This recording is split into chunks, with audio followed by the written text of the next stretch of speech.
Você vai ouvir agora o Lições Diárias da Bíblia, apresentado pelo pastor Alberto Adrio. Olá, hoje é segunda-feira, dia 2 de setembro, e o tema do estudo de hoje é Não ficará pedra sobre pedra. O texto bíblico, que é a base do estudo de hoje, é Marcos capítulo 13, versos 1 e 2. E aqui, Marcos nos escreveu o seguinte: Quando Jesus estava saindo do templo, um dos seus discípulos lhe disse: Mestre, que pedras, que construções! Mas Jesus respondeu: Você está vendo essas grandes construções? Não ficará aqui pedra sobre pedra que não seja derrubada. Como vimos, o templo era uma estrutura surpreendente.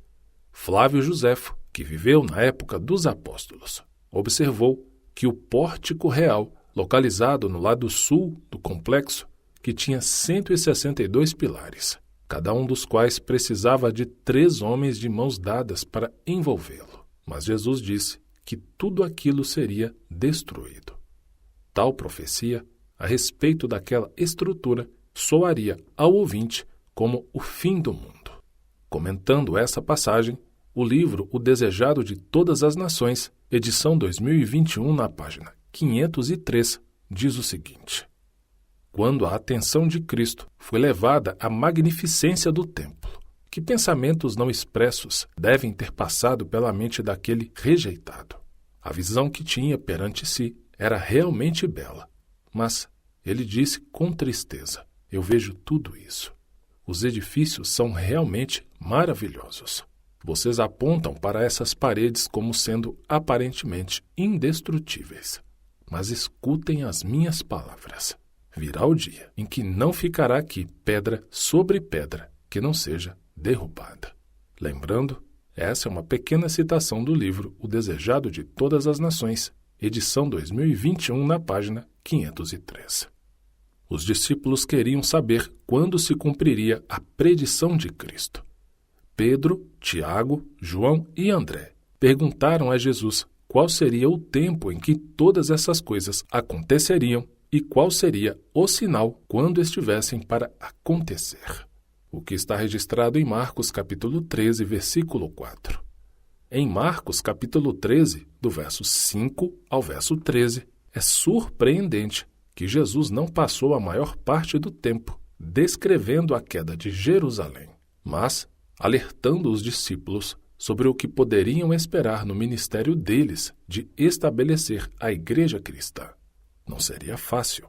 Os seguidores de Cristo seriam perseguidos e julgados, e alguns seriam mortos. Mas em meio a tudo isso, Jesus indicou que ainda não seria a hora. Eles não deviam ser enganados por conflitos. Além disso, o Espírito Santo lhes daria as palavras para falar na hora certa, mesmo quando a família e os amigos os abandonassem. A conclusão dessas palavras introdutórias da profecia de Jesus é que o povo de Deus não deve temer turbulências e provações. Eles devem ficar vigilantes, porque o Espírito Santo de Deus os guiará em meio às dificuldades. E ao concluir aqui o estudo de hoje, eu vou deixar com você o texto para a sua leitura bíblica. Esse é o Reavivados por Sua Palavra, um programa de leitura onde se lê um capítulo da Bíblia por dia. E a passagem de hoje é Marcos, capítulo 6. Que o Espírito Santo, o Consolador Divino, te abençoe muito e, com a permissão dele, amanhã continuaremos o nosso estudo. Até lá! O Senhor deseja que nós tenhamos conhecimento da Sua Palavra. Por isso, continue conosco estudando as lições da Escola Sabatina. Que o Espírito Santo te abençoe muito.